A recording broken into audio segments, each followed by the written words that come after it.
Class 10 बेटा, class 10 के chapter 3 और एक्सरसाइज 3.3 का क्वेश्चन नंबर 3 का 5th पार्ट है।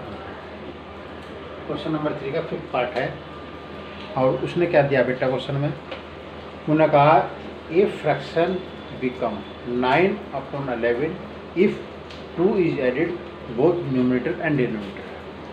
इन्होंने एक फ्रैक्शन लिया बेटा, हमने लेट कर लिया, late a fraction.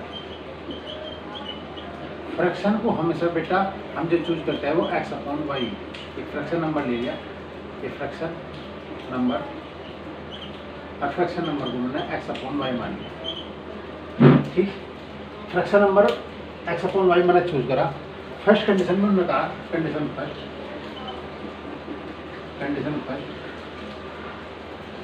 Condition first में वो कह रहा है बेटा क्वेश्चन में 2 is added numerator and denominator, तो जो फ्रैक्शन आया वो 9/11 के इक्वल होगा।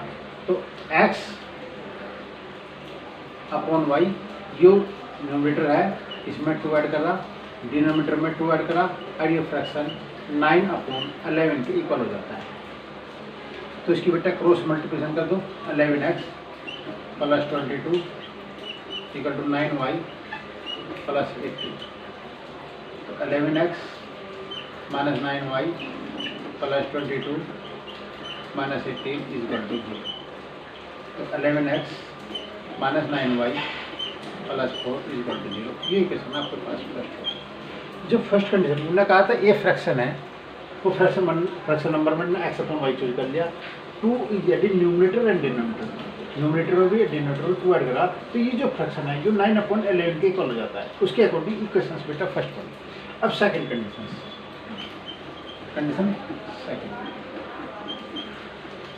कंडीशन सेकंड क्या कहता है कि 3 is added both numerator and denominator, तो फ्रैक्शन बिकम 5/6। अगर हम x/y फ्रैक्शन था, इसमें 3 ऐड करते हैं न्यूमरेटर में डिनोमिनेटर में, तो ये फ्रैक्शन 5/6 आ जाता है। 2 ऐड करा था तो 9/11 के इक्वल आया, 3 ऐड करा है न्यूमरेटर डिनोमिनेटर में तो 5/6 आया। अब इसकी बेटा क्रॉस मल्टीप्लिकेशन कर लो, तो 6x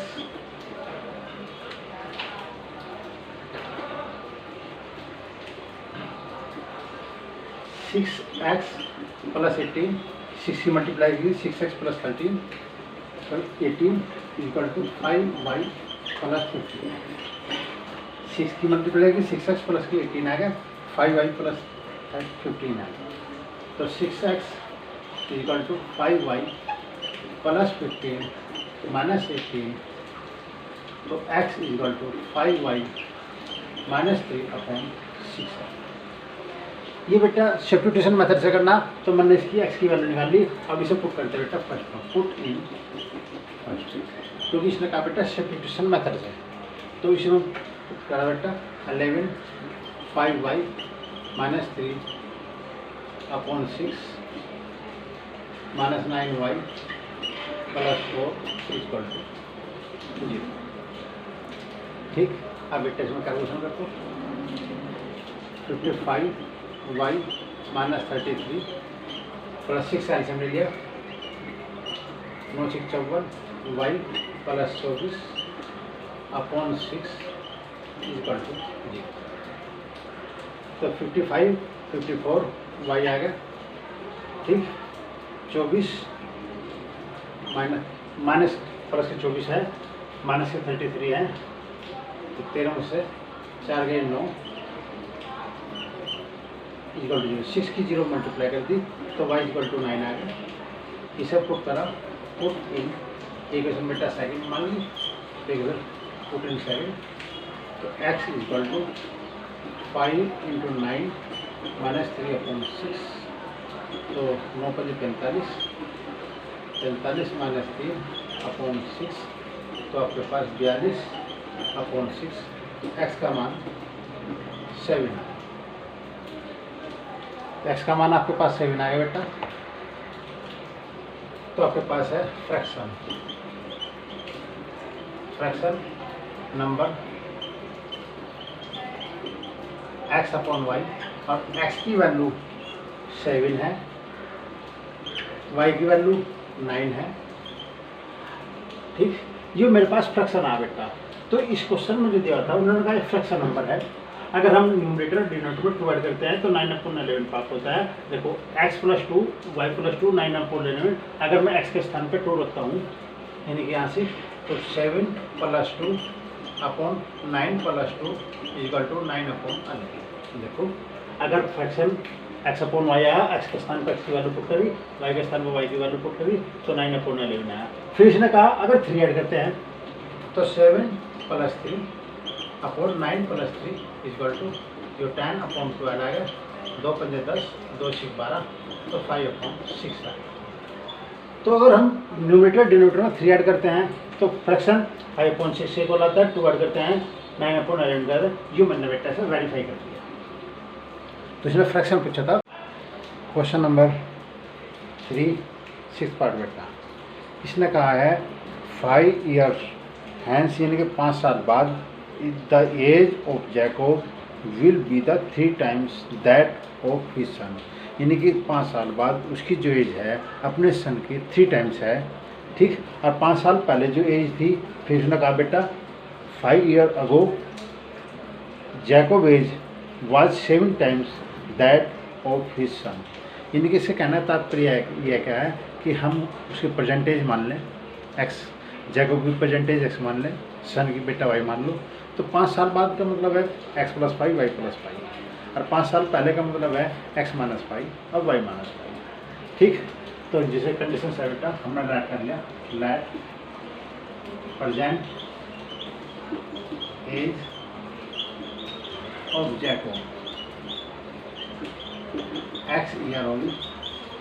ठीक, और present age son of Jacob, son of Jacob बेटा y ईयर मानो।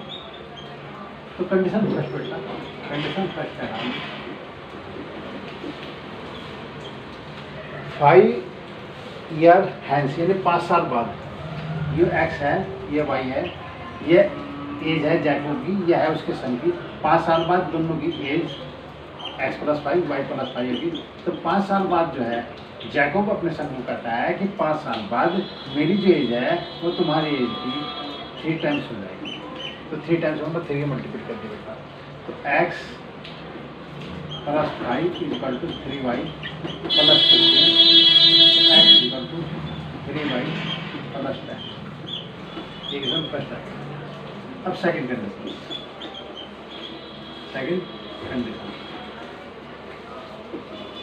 सेकंड कंडीशन क्या कहते हैं? अब उन्होंने कहा ये था 5 year, ठीक, 9। अब 5 year अगो यानी 5 साल पहले, तो 5 साल पहले x - 5 y - 5 y - 5, तो 5 साल पहले जो है उसकी एज x - 5 होगी, किसकी? जैकोब की। उसके सन की एज y - 5 होगी। अब इसकी, अब पिता यानी जैकोब अपने सन को कहता है कि 5 साल पहले मेरी जो एज है वो तुम्हारी एज की 7 times हो जाएगी। तो बेटा 7 times हो जाएगी। तो आपके पास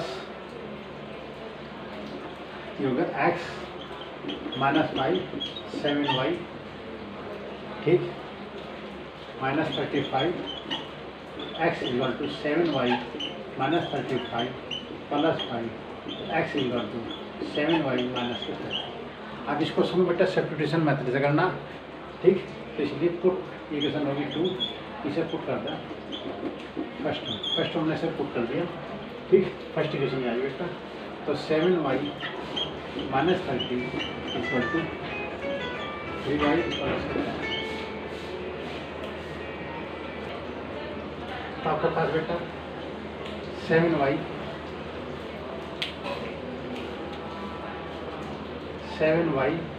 माइनस के 3y = 30 + 10, तो 4y = 40,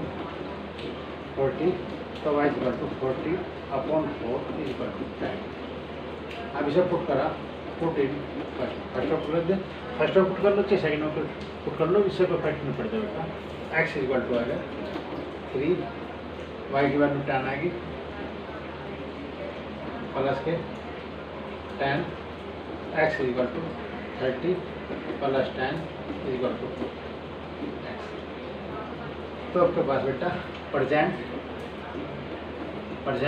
एज ऑफ जैकब, बेटा आपके पास है present age of Jacob 40 year, और present age of son of Jacob इनकी उसके पुत्र की जो एज है बेटे वो आपके पास y है और y का मान है 10। तो एक बार फिर देखो बेटा, उसने कहा था कि एक जैकब है और एक उसका सन है। उसने फर्स्ट कंडीशन में कहा कि 5 साल बाद 5 ईयर नाउ 5 साल बाद जब मैंने उसकी परसेंटेज x मान ली जैकब, सन की मैंने y मान ली, तो 5 साल बाद उन दोनों की एज x + 5 हुई और y + 5 हुई। तो उन्होंने कहा 5 साल बाद मेरी जो एज है वो पुत्र की एज की, यानी कि सन के जो उसका सन है उसकी एज की 3 टाइम्स है। तो मैंने 3 टाइम्स कर दी, 3 की मल्टीप्लाई कर दी। फिर उन्होंने 5 ईयर अगो 5 साल पहले जैकब की एज x - 5, पुत्र की एज y - 5।